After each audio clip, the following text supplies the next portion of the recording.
Të nderuar shikues, u rikthyem në studio me personalitetin për ditën e sotme. Në fakt, në vazhdën e të ftuarve, sot kemi një personalitet të shquar të Tetovës dhe jo vetëm, që nga viti 2018 ka marrë mandatin për të udhëhequr apo për të qenë në krye të Universitetit të Europës Juglindore. Dhe pikërisht tani në shtator të 2025 ai e dorëzon këtë mandat. Si ka qenë kjo periudhë kur ai ka qenë në krye të këtij universiteti? Me çfarë sfidash, me çfarë vështirësish është ballafaquar, se kanë qenë suksese dhe të arriturat e kështu me radhë. Do të flasim sot në studion ton, në programin ton të drejt për drejt me ish rektorin e Universitetit të Europës Juglindore, profesor doktor Abdulmenaf Bexhetin.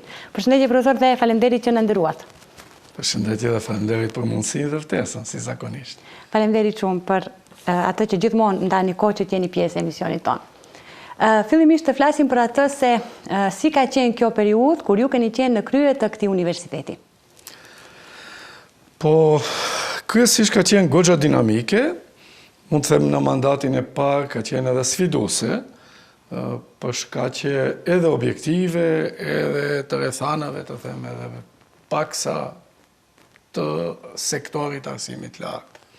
Sfiduese në kuptimin që pothuajse gati jo plot një vit që mora mandatin 2018, tek ne mandati fillon me 1 shtator, ku fillon viti akademik, dhe nuk shkoi një vit i tërë u ballafaquam me pandemi. COVID-19, e cila kishte sfidat e veta, zgjati diku rreth 2 vite siç e dim ne, pra në ato situata normalisht që u desh të adaptohemi që mundësisht që mos lëngoj procesi edhe mësimor, mësimdhënës, po njëkohësisht edhe proceset e vlerësimit.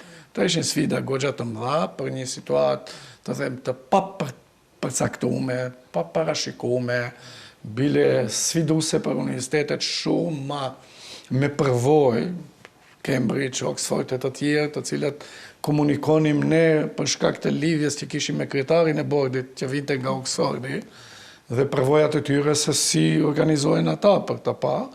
Kishim një anë pozitive se ne kemi pas hapësira goxha të mëdha dhe komoditet hapësinor dhe atëra distanca sociale që keni parasysh, ne mundsonte që megjithatë me 1/4 e grupit të mbahen procesi leksioneve dhe kohënat ku ishin të hapurat, mos them të mbillura, ne piktheheshim procesit. Po të mos e zgjatur më tepër këtë pjesë, sigurisht që pas kësaj sfide vazhdoi sfida pastaj edhe e krizës energjetike, ku universiteti me një shtrirë të tërë, pra ka pas situatë që të vinë fatura për 1.500 euro në ditë konsumit energjetik, pikërisht në muajt më të nxehtë të verës, pra në fund të qershorit, në fillim të korrikut dhe gushtit, 2 muaj e sa ka qenë sfidë shumë e madhe për të vazhduar më pas sfida e krizës inflatorike, pra mandati parë shkoi për plot sfida. Dhe në anën tjetër, gjendja e trashëguar universitetit nuk ishte në gjendje më të mirë të mundshme, që na krijonte, të them, hapësirë që në kohëna të vështira të keni mundësi nga kursimet paraprake të konsolidoni procesin. Kjo është një hapësirë shumë e ngushtë, edhe në kuptimin e konsolidimit financiar, dhe normalisht që mandati i parë u shfrytëzua gjithnjë ballafaqim me sfidat më të mëdha. Mandati i dytë pastaj ishte më relaksues. Në momentin kur morët këtë detyrë si rektor, çfarë qëllimi i vendosët vetes tuaj, ose cili ka qenë vizioni juaj, dhe a keni arritur të realizoni ato qëllime deri më tani? Unë zakonisht në përcaktimet e mia jetësore, unë tashmë kam diku rreth 42 vite përvojë pune, dhe gjithmonë kam tentuar dhe jam munduar që të jem shumë realist. Bile ndonjëherë edhe konservativ, në kuptimin që të premtoj më pak dhe realizoj pak më shumë se nga ajo që kam premtuar. Dhe këtë në gjitha angazhimet për gjatë gjithë rrugtimit tim profesional për këto 4 dekada, dhe njajshëm kam pasur situatë edhe në UJL. Programi im ka qenë i bazuar në shtyllat e caktuara, e para ka qenë rikthimi i njerëzve sa më cilësor, të rritë, duke ditur që ajo do përcaktoj dhe jo cilësia ndërtesave, parqet e bukura që i kemi ne, apo rrethojat e mira e kështu me radhë. Ne jemi bazuar te njerëzit. Dhe kjo ka qenë absolutisht objektivi parsor jemi. Objektivi dytë ka qenë sigurimi i cilësisë permanente dhe gara për të rritë cilësinë në mënyrë të vazhdueshme. Objektivi tretë ka qenë konsolidimi financiar, objektivi katër ka qenë internacionalizimi i universitetit. Dhe nëse sot marrim të analizojmë të katër këto shtylla, kemi të kalu të gjitha targetet e përcaktuar në secilën prej tyre. Pra ne arritëm që jo ndërkombëtarizimin të realizojmë në përmasa regionale, si që kemi pas, nga Kosova, Lugina, e Preshevës apo pjesërisht edhe Shqipëria, por të dalim vërtet në përmasa ndërkombëtare reale. Dhe ne ju e dini se kemi pas diku mbi 150 student ndërkombëtar nga Tagjikistani, lindja e mesme, Pakistani e kështu me radhë, dhe kjo ishte ndërkombëtarizimi i plot i universitetit. Dhe komponenta më kryesore mbi gjithë këtë që të ruhet sistemi i cilësisë, duke e vazhduar traditën e pjesëmarrjes së domosdoshme të studentëve në klasë. Dhe nëse studenti sipas rregullores të përcaktuar që në vitin me njëherë pas Covidit, pra 2021 në fund, ne prum rregullore që 70% të periudhës semestrale studenti duhet të jetë patjetër në klasë prezent. Nëse nuk e siguron 70%, që do të thotë, nga 15 javë të ketë minimum 11 javë prezencë, aktivizëm, e kështu me radhë, ajo humb pa fatin e parë provimeve. Dhe kjo ka qenë një kriter jashtëzakonisht pozitiv që ndikoi në rritjen permanente të cilësisë. E dyta, rritja e numrit të bursave studentëve për ta mbajtur bursën. Se ne jo vetëm që i jepnim mundësi të marrin bursat në hyrje, por e kushzonim këtë me rritjen e cilësisë përmes kritereve të notës mesatare, të numrit të lëndëve të dhëna apo kredive të akumuluara, transferit të kredive, të këto dy kritere të përcaktojnë mundësinë që ai që e humb bursën do ja merr dikush tjetër. Pra e bëm atë derën rotative. Individ caktuar që nuk i mbajnë këto kritere dhe nuk i plotësojnë dalin nga sistemi, të tjerët që i arrin dhe që nuk ka pas mundësi më herët i marrin këto çështje dhe sistemi bursave ishte gjithashtu shumë i suksesshëm, fal edhe rritjes permanente të buxhetit të shtetit që e kemi pas për këtë. Përveç kësaj që përmendet profesor, cilet mund të themi se janë të arriturat apo sukseset që i ka arritur universiteti gjatë mandatit tuaj? Siç thash, objektivat e parashikuara, pothuajse në 4 shtyllat kanë qenë tërësisht të realizuara bile përtej, dhe mund të referohemi edhe shifrave konkrete, disa prej tyre janë edhe publike, por mund të them se kam pas edhe përcaktimin për zhvillimin e universitetit në aspektin jo vetëm vertikal të programeve studimore me cilësi, pra në 3 ciklet e studimeve, por edhe zhvillimi horizontal. Dhe të jemi sinqert, kam pas objektiv që s'paku një fakultet shtesë të arritim. Ne arritëm fatmirësisht nga sukseset e përmendura paraprake të shkojmë edhe me 2 fakultetet shtresë, me nga 2 deri në 3 programe studimore, pra flasim për 6 programe studimore të shtuara, të cilët sot i sjellin universitetin mbi 250 student çdo vit plus. Shkenca teknike, dhe ato para 6 vitesh, dhe Fakulteti i Shkencave Shëndetësore, tash para 4 vitesh. Të dy këto fakultete ju shtuan 5 ekzistuese dhe u jeli për herë të parë, pas 22 vitesh, u rrit në 6, respektivisht 7 fakultete, me tendencë që të vazhdoj kjo rritje matutjeshme dhe unë mund ta cilësoj se arritja më e suksesshme dhe më e mirë ka qenë pikërisht kjo që e bën universitetin më të kompletuar, sigurisht me tendencë për rritje të matutjeshme për shkak të mundësive që i ka. Ka qenë ndoshta ky ai projekti që ju bën juve të ndjeheni krenar për punën tuaj që keni bërë, apo ka edhe ndonjë të arritur tjetër? Jo, sigurisht që ka qenë çështja e hulumtimeve shkencore, rritja e vëllimit dhe cilësisë hulumtimeve shkencore. Në universitet ne krijuam fondin e veçantë të dedikuar për mbështetjen e stafit për hulumtime dhe për publikime në konferenca shkencore relevante dhe në revista shkencore relevante. Dhe kjo mund të them ka qenë krenaria më e madhe që kam edhe sot e kësaj dite. Për shembull, ne kemi patur një institut aty, Instituti Max van der Stoel, siç e dini, që është ndërdisciplinar, është me shkencat sociale me përbërje më të gjerë, përfshi edhe shkencat kompjuterike, i cili pothuajse nuk ka pas gati asnjë zhvillim real, asnjë projekt të vetëm shkencor aplikativ. Dhe sot ne kemi 10 projekte shkencore aplikative që i bart ky institut, ka pas vetëm një drejtor administrativ dikur, sot ka më shumë se 10 staff full time dhe një 20-30 të tjerë part-time bashkëpunëtor të jashtëm.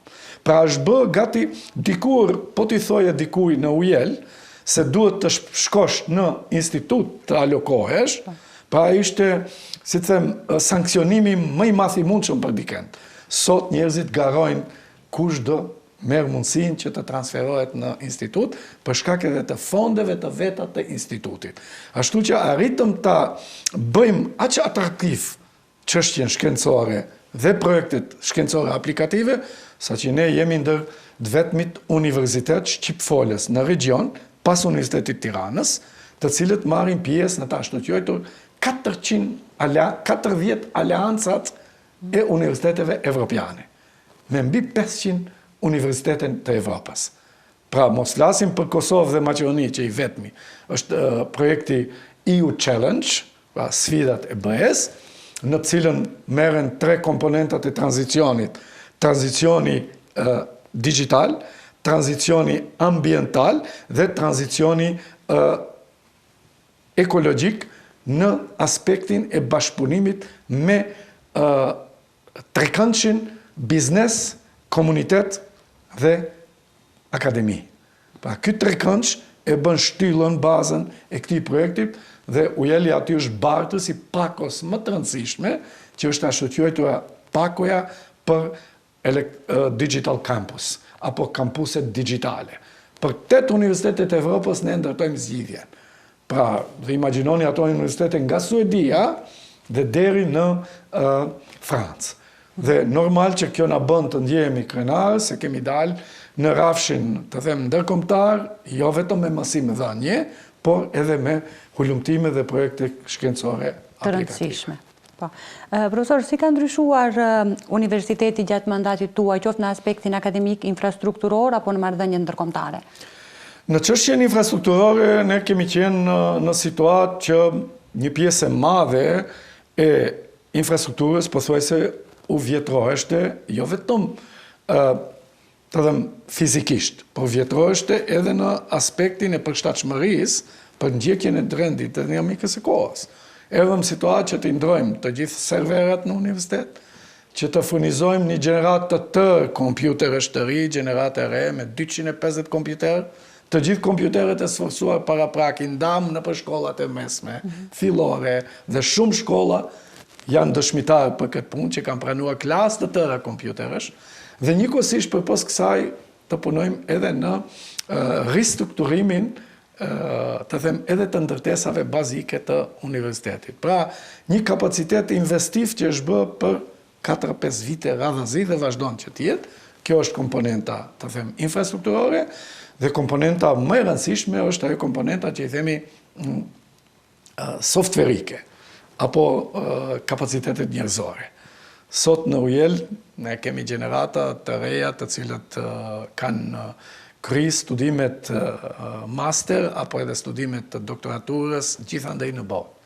Ne kemi pas mundësi të kthejmë studiues, të them, të lidhur me Cambridge-in, që e kemi në universitet, kemi pas mundësi që të kthejmë 3-4 master studime ambientale në Universitetin e Birminghamit në Angli dhe në shumë universitetet tjera të Evropës dhe të kthehen kuadre që t'japin të bësh atraktive sot angazhimin në UJEL, posa që i shkencat kompjuterike, ku në sektorin privat mund të fitojnë 2 fish, 3 fish më shumë, dhe me gjithate ajo t'jetë tërhetse për profil dhe profesor të ri, të moshës 28, 30, 32 vjetë, sepse aty në mbetet ardhmëria, pa unë ndjem krenar ku e shoh gjithat rini, me gjithat pasion dhe me gjithat përkushtim edhe për aspektin shkencor akademik dhe jo vetëm atë profesional për të bërë dhe për përfitua para. Profesor, ju përmendet në fillim çështjen e sfidave, por cilët kanë qenë sfidat më të mëdha me të cilat jeni ballafaquar gjatë mandatit tuaj?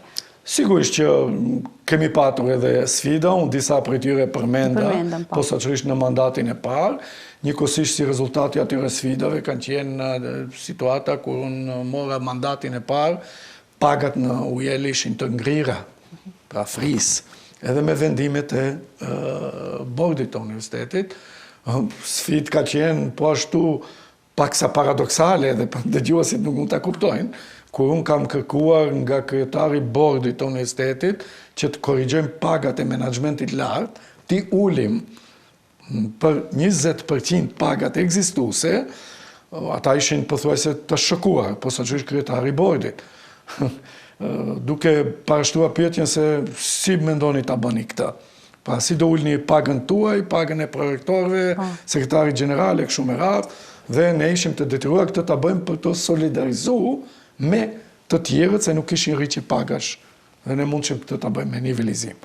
Që mandej kuptohet pas gjithë këtyre sfidave ku e arritëm kondicionin financiar përmes kursimeve të mjaftueshme të fondeve, 3 vitet e fundit, në çdo vit të mandatit të dytë, kemi pas rritje pagash, edhe atë në mënyrë regresive. Pagat e larta, rritja 7%. Për pagat e larta. Pagat e mesme, rritja 10%, pagat e ulta, rritja 14%. Pra 1-2, që ta ngushtojmë hendekun, se do i bëni simetrikisht 10% të gjithë, dhe pagat e larta përsëri marrin rritjen më të madhe të ulta të mbesen, kështu 3 vite radhazi.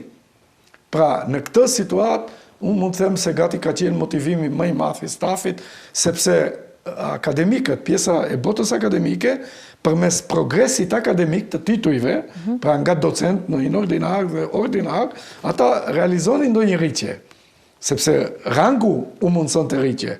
Mi po administrata e universitetit kishte 16-17 vite që s'ishte rrit as 1 cent paga e tyre, që dikur kanë qenë pagat më të mira në Tetov dhe në 2018 erdhe që të jenë pagat më të ulta në Tetov. Që këtë ta ruajmë këtë motivim dhe ju i dini se shërbimet administrative në UJL janë jashtëzakonisht të cilësisë lartë, një nga arsyet pse ne kemi shumë sukses edhe të tërheqja e studentëve është shërbimet administrative, responsiviteti i shpejt i gjitha shërbimeve, ashtu që 3 vitet e fundit arritëm që të bëjmë rritje permanente të pagave dhe mendoj se kjo ka qenë një motivim shumë i dëshmuar, edhe i natyrshëm, sepse tani më erdhë në një situatë kur universiteti ishte relativisht, po edhe absolutisht, gati shumë i konsoliduar financiarisht. Profesor, ka patur ndonjë moment kur të kishit dashur që të jepni dorëheqje nga ky post? Jo, në asnjë mënyrë, përndryshe unë nuk kam situata të tilla që le të dorëhiqem. Më ka ndodhur një herë në jetë të dorëhiqem dhe përsëri edhe ju do t'ju rikujtoj nga Komisioni Shtetëror Zgjedhor, kur e bllokuam procesin e regjistrimit të popullsisë, Komisioni Qendror i regjistrimit popullsisë, dhe atëherë jam tërhequr për ta pengu procesin me hile. Pra ka qenë motivi dhe arsyeja shumë politike për ta bërë. Përndryshe, për ndikimet anësore, ndikimet e jashtme, përndryshe, çdo gjë që varet nga mua personalisht, pra asnjëherë unë nuk jam dorëzuar, pavarësisht se kam pas edhe të poshta. Pra jo gjithmonë, unë shpesh e kam thënë, jo gjithmonë i kam fituar gjërat me të paren. Po, ka pas dështime, ju dini se unë 2010 isha kandidat në universitet, humba zgjedhjet dhe vazhduam përsëri të funksionem aty tjerë, po nuk u dorëzova duke e ditë edhe një jetin, edhe përcaktimin, edhe objektivat, dhe sot jam i lumtur që universitetin e lën këtë gjendje. Sigurisht. Po si ka qenë marrëdhënia juaj me stafin akademik, stafin administrativ? 4 vitet e para, këdo që shkoni të pyetni, besoj që nuk dosh lavdrohen në këtë relacion, në këtë marrëdhënie. Sepse unë pruna një frim, një disiplinë krejtësisht ndryshe, si për studentët, ajo tregova për ndjekjen e rregullshmërisë e kështu me radhë. E që kemi pas përplasje të mëdha, se gjithmonë studentët janë, ju vetë jeni në proces arsimor dhe e dini fare mirë se preferenca e studentëve është kalueshmëri sa më të lehtë. Edhe në kohën tona nuk ka qenë ndryshe. Ajo është gjithmonë. Por njëkohësisht edhe me pjesën botën akademike, për shkak disiplinës së prurë, për të respektuar rregullshmërinë, drejtshmërinë, cilësinë edhe raportimin. Ajo që është e rëndësishme, për 7 vite ne kemi etablu evidencë për çdo afat studimor, të çdo profesori, duke filluar nga unë, për çdo lëndë, çdo notë. Pra është një database, një bazë e dhënave, seri e mjaftueshme dhe ne në çdo afat kemi bërë analizat përkatëse. Pra dhe kjo, sigurisht, nuk ka krijuar zonë comfortable për stafin akademik. Dhe gjithmonë aty keni një 10-15% njerëz të cilët kjo i vën në sikletë, i vën në situatë pakëndshme, dhe ata posaçërisht, po edhe të tjerët të cilët ju vun disiplina, ju vun targetet dhe kërkimet dhe pritshmëritë, a njëkohësisht nuk mundshim këto të ndjekim për të shpërblim me paga. Përpos pagesave shtesë në master, doktoraturë e kështu me radhë, por jo, 3 vitet e fundit, mendoj se stafi u bind pastaj, se ne krijuam edhe kushtet për të rritë pagat, edhe rritjet e matutjeshme, mbështetje financiare për publikime, konferencave, deri te socializimet e ndryshme. Dhe unë do përmend tu një rast, për shumë, para 4 muaj para mandatit tim, komplet stafin, 3 ditë e kemi dërguar në socializim, komplet stafin full time në Stamboll, për të vizituar muzeumet më të rëndësishme të Turqisë, të Stambollit. Kretë kjo gratis, pa zero pagesë, në hotel me 5 yje. Pra, këtë e ka përjetu shumë më mirë të punësuarit e thjesht, të cilët nuk kanë mund, kur i një jetën e vetë, që ja mundësojnë vetës një gjë të tillë. Se normal një pjesë e stafit që janë të arritur shkojnë në për konferenca, ato konferencat i financojnë edhe organizatorët dhe shpesh herë edhe ata kanë mundësi të rinë në hotele 5 yjeshe. Por ai mirëmbajtjes, i cili mirëmban parqet apo i pastrimit, logjistikës, nuk kanë mund t'ja mundsojnë vetës një gjë të tillë, këtë e kemi mundsuar me këtë përkushtim. Pra përpos tjerave, edhe këto mundësi kanë qenë të cilët u janë krijuar dhe realisht përgjigjen më të mirë reale për ta konfirmuar këtë e merrni drejt për drejt për atyre që punojnë atje. Kurdo që të keni nevojë, kurdo që të keni mundësi, verifikoni këto të cilët ju a them unë, se nuk janë gjëra retorike që tingëllojnë bukur, vetëm por janë realitet. Po studentët, profesor, çfarë roli kanë pasur në vendimmarrje të zhvillimit të politikave universitare gjatë mandatit tuaj? Pjesëmarrja e studentëve dhe inkluziviteti i tyre në rastin e UJEL-it nuk është formal. Pra nuk është vetëm çështje ti kemi në forume. Por edhe studentët falë tyne që janë goxha kërkues, nga vetë fakti se ato në një mënyrë edhe janë punëdhënësit tonë. Pra në 60-70% të buxhetit e sigurojnë prej pagesave studentore. Deshëm apo s'deshëm, ata duhet të jenë edhe pjesëmarrës aktiv në politikbërjen. Jo vetëm që marrin pjesë në gjitha forumet e universitetit, por kanë qenë të zëshëm. Unë kam pasur situata edhe, po them, kontestimore me studentët, me cilët posaçërisht në kërkesat e tyre për këto kushtet që i përmenda pak më parë, po pse jo edhe për do organizime tjera të cilët nuk janë të natyrës gjithëpërfshirëse. Pra gjithmonë organizatat studentore dëshirojnë të bëjnë aktivitete ku një pjesë e studentëve kyçen, jo të gjithë, a ati kontribojnë në fondet e universitetit të gjithë. Ju nuk mund merrni buxhetin të krijuar për të gjithëve dhe ta shfrytëzoj vetëm një strukturë e cila është e organizuar në parlamentin studentar. Këto gjëra kanë qenë gjëra të cilët na kanë përplasur me studentët. Mirë po unë jam shumë falënderues ndaj gjithë atyre, të gjitha garniturave deri tashme, që kanë qenë shumë mirë kuptues. Debate kemi pasur të mëdha për këtë punë, me argumente pro dhe kontra, por në fund ata janë bindur se ajo nuk është shpërndarje fair. Se në fund e kanë pranuar realitetin, se fundja edhe ato do dalin pastaj se në çdo vit kanë ripasëritje mundësi për ta zgjatur mandatin edhe një vit, dhe do dalin të kërkojnë përsëri mbështetjet e studentët dhe studentët do ta dinë. A kanë bë shpenzime të buxhetit tyre, se parlamenti studentor ka vijën e vetë buxhetore, a i kanë bë për nevojat e një grupi të ngushtë studentëve, apo i kanë bë për fshirës. Tani, ka një pjesë studentësh të cilët jo gjithmonë janë aktiv në atë pjesë, por me rëndësia të jepet mundësia. Dhe në këtë aspekt, pra, kemi pasur shumë mirë kuptim, por pas shumë debateve dhe negociatave që shpesher kanë qenë edhe jo të këndshme. Profesor, si vlerësoni rolin e Universitetit e Europës Juglindore në shoqërinë tonë në Maqedoninë e Veriut, por edhe në rajon? E kam thënë edhe shumë herë më parë, Ariana, ndoshta edhe pa qenë në rolin e rektorit, unë atje kam qenë gjatë gjithë kohës, edhe bartje të tjerash, nga dekane, prorektore, antar bordi e kështu me radhë, për gjithë këtë periudhë 24 vjeçare, mirë po unë edhe këtu, edhe një do shfrytëzoj rastin ta them, për t'i falendëruar të gjithë ata të cilët me shumë përkushtim ju dhanë për ta formuar këtë institucion. Dhe këtu në veçanti, post mortum, të ndjerit Arber Xhaferi. Pa të nuk di ishte i krijuar ky institucion. Dhe nëse ka ndonjë projekt që më së shumti i ka impaktuar shqiptarët në kuptim pozitiv, ka ndikuar te shqiptarët në Maqedoni në aspektin pozitiv, para se gjithashtu në ngritjen e tyre profesionale. Kjo është ujeli. Ariana, statistikisht ne kemi 18.500 studentë të diplomuar deri sot. Dhe besoni, ndoshta 5-6% për tyre janë në Evropë, janë në botë gjithandej, më të suksesshmit. Një pjesë e tyre ne mundohemi t'i kthejmë, përmenda parës nga Cambridge i kemi kthy. Ai është alumni i ujelit. Por nuk është më i vogël. Por ata të cilët janë punësuar kudo këtu, janë krenaria jonë. Besoni knatësinë më të madhe unë si rektor për këto 7 vite kam patur, kudo ku kam shkuar të trokas, për çfarë do nevoje institucionale, unë s'kam kërkesa personale, se falë Zotit jam i përmbushur dhe nuk kam pas nevojë, por për kërkesat institucionale, unë kam qenë jashtëmasi shërbir me respektin më të madh mundshëm.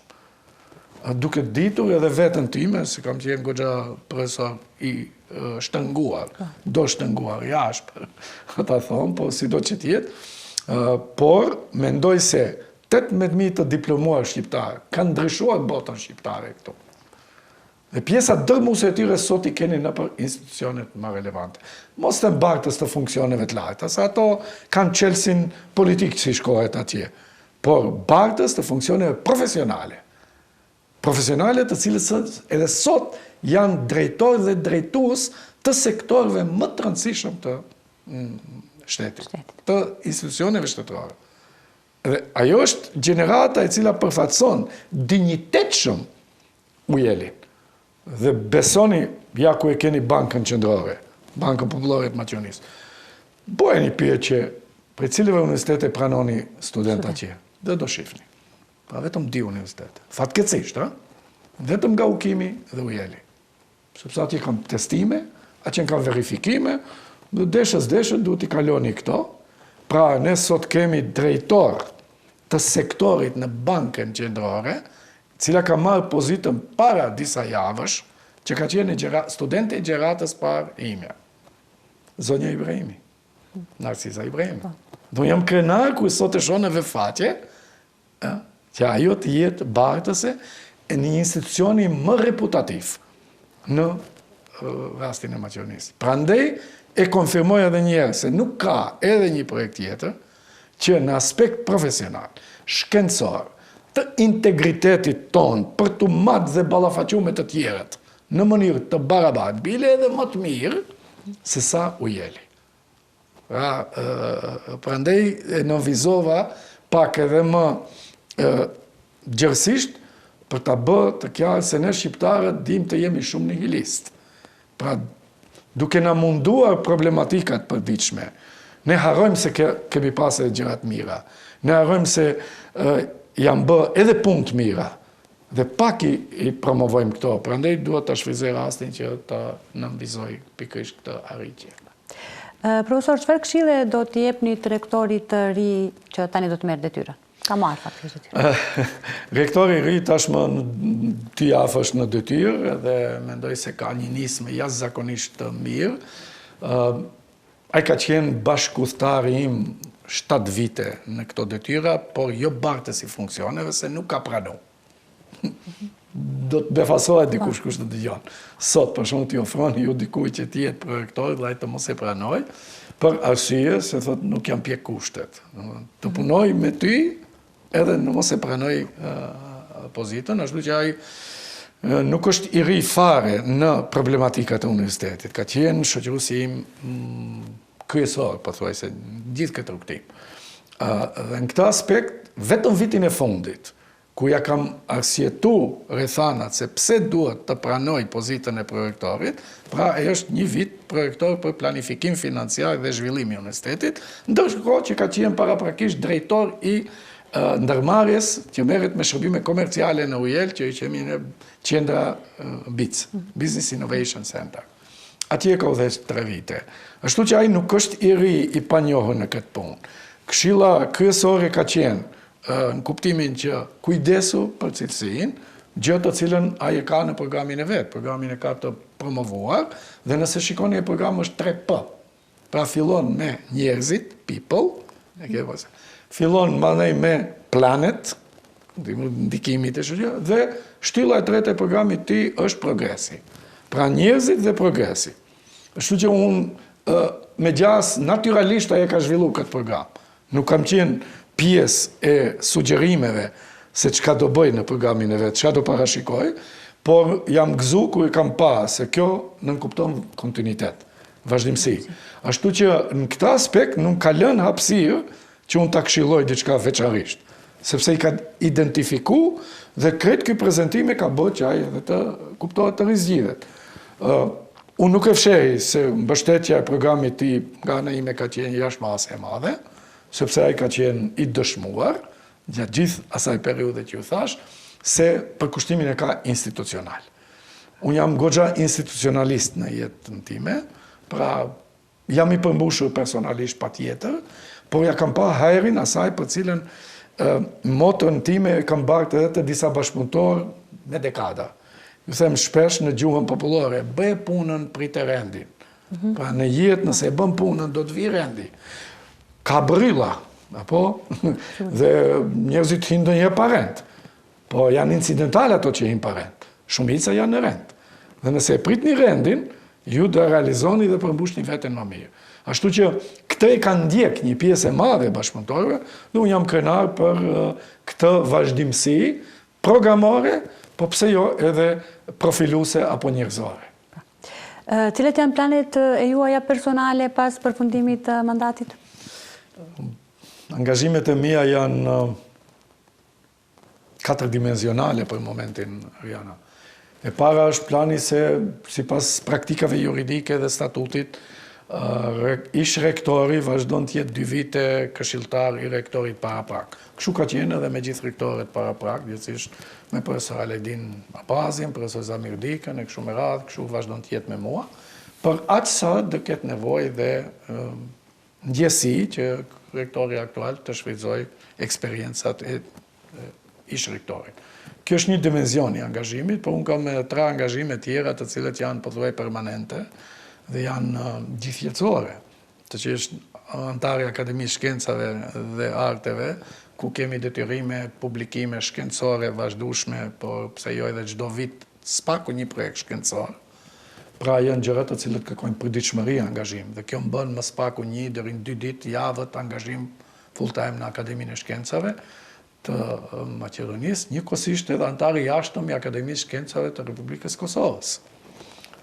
Treti angazhim është se tash e 2 vite unë kam mandat i zgjedhur për parlamentit, antar i Këshillit Fiskal në Republikën e Maqedonisë, i zgjedhur fatmirësisht dhe i votuar edhe nga opozita e asaj kohe, sot pozit, të cilët në mënyrë unanime, me nominim nga institucioni prej ku vi, në këtë rast nga Akademia e Shkencave, sipas ligjit, kam mandat 6 vjeçar, që do të thotë edhe 4 vite, nëse kam shëndet dhe Zoti kujton.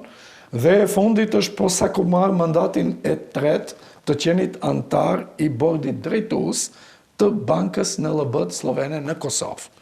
Pas 2 mandateve atje, tash vazhdoj në mandatin e 3, se nuk kam më tepër mundësi, pas 3 mandateve që i kam pas në Maqedoni. Pra këto janë 4 funksione aktive që vazhdojnë, besoj të më mbajnë aktiv, për ndryshe jeta shkencore, një shkencëtari nuk mbaron kurrë deri në ditët e fundit. Unë shpresoj se një pjesë të madhe të akumulimit të këto gjërave të cilet për çështje kohore, hapësirës mungesës kohore, nuk kam arritur që t'i bardh dhe t'i pasqyroj në tekste dhe në studime të shkruara, përpos atyre publikimeve që i kam në ato 6-7 libra. Sigurisht që do vazhdoj vazhdimisht që të bëj edhe atë aktivitet dhe shpresoj nëse kemi shëndet deri në moment fundit t'i kontribuojmë shoqërisë. Dhe për fund, cilës ishte ai mesazhi që do të doni të përcjellni tek studentët, stafi akademik, shoqëria?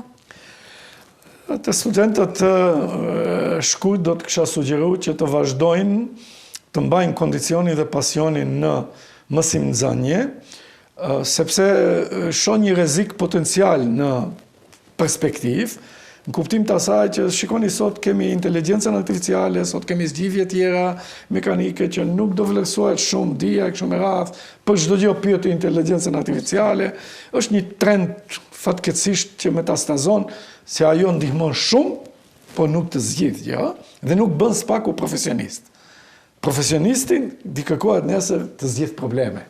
Qoftë sektor privat, qoftë sektor publik, të mendosh aktivisht si intelektual, si profesionist dhe të zgjidhësh probleme.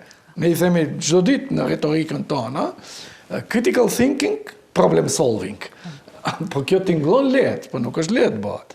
Pra, prandaj studentët duhet vazhdojnë, nëse duan të jenë profesionist, ta kenë jetën shumë më të mirë. Unë ja kam pa hajrin shumë profesionalizmit. Sinqerisht, edhe mbase nuk është modeste të them, po duhet të jetë model se të punuarit shumë dhe jo të lënit në atë se keni parasysh unë kam mjaftueshëm inteligjencë emocionale dhe nuk kam shumë nevojë se jam goxha i shkathtë. 5 deri 10% ndihmon inteligjenca e lindur. Inteligjenca tjetër është këtë duhet të jetë bazuar mbi bazën e angazhimit permanent e kështu me radhë. Prandaj ky është mesazhi te studentët, bëheni profesionist, ndërtoni integritetin tuaj dhe do jeni të vlerësuar në shoqëri, të jeni të sigurt se dhe suksesi do vi, patjetër. Te stafi akademik, të ndjekin këtë rrugtim të cilën e kanë ecur spaku vitet e fundit, për të arritur në rezultate marramendse që ato edhe i kanë. Për shkak ne kemi staf akademik që sot edhe ne krenohemi, por edhe ato krenohen me vete, që shkojnë deri në pjesëmarrje të publikimeve shkencore në top 2% botror. Profesor Velant Ramadani, i cili është në top 2% botror. Ai ka edhe shumë shok të tjerë, të cilët janë me publikime shumë të larta shkencore dhe që sot ju asjellin mirëqenien shkencore dhe mirëqenien jetësore. Normal të gjithë tjerët të punësuar të përkushtohen për institucionin, të përkushtohen të ja japin hakun të mos bëhen bukashkel. Profesor, faleminderit shumë që jeni shembull dhe model i përsosur i profesionalizmit për shumë të rinj në vendin tonë. Faleminderit për atë që ndat me ne përvojën tuaj në këtë universitet si rektor dhe faleminderit që gjithmonë na nderoni me pjesëmarrjen tuaj në emisionin tonë. Është kënaqësi të jem gjithmonë në emisionet tuaja pa hamendje, për shkak se janë të ralla mundësi që njerëzit të shprehen për të krijuar një mundësi që jo se modeli përsosur, nuk është me gjithë komplimentin tuaj, jam shumë mirënjohës, por sinqerisht gjërat i nisi gjithmonë me atë se s'ka përsosmëri në jetë. I përsosur as profeti s'ka qenë. Ashtu që s'ka përsosmëri në jetë, por s'ka gjë që është aq e mirë që mos mund bëhet më mirë. Dhe kjo bëhet vetëm me punë. Sigurisht. Faleminderit shumë, profesor. Faleminderit edhe ju. Të nderuar shikues, dhe juve ju falenderoj për vëmendjen tuaj dhe ne bashkë do të shihemi sërish nesër. Deri atëherë miru pafshim.